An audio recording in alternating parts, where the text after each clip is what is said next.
Congressman Pocan, we just had a caller asking about, the Congress just added $10 billion more than the Pentagon and Joe Biden asked for into the defense budget.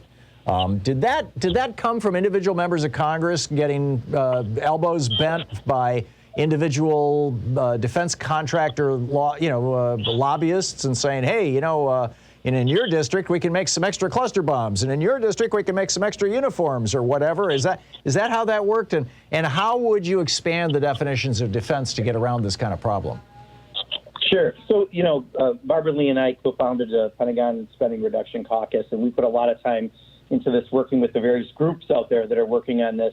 And, I think this is just the military-industrial complex at its quotes best, in that they have jobs in every member's district, and they're able to trigger those networks to make members spend more than we actually need, because it becomes a jobs issue, unfortunately. Yet, for many of us, it's actually creating weapons of war that are about death and destruction, and we don't want that. And often these are unaudited programs, and they're programs that fail, and we still pour money down that drain.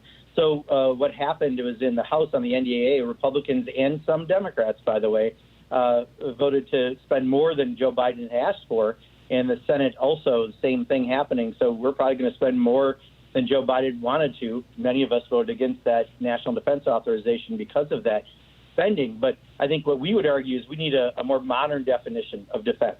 So there are 5 words where it says right now you can only use defense dollars against a state or non-state actor.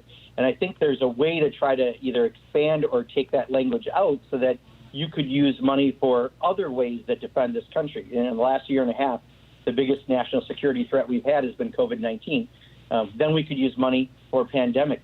We could use money for climate change, because clearly that's a threat to this country. We could use more money for cyber attacks and things like that.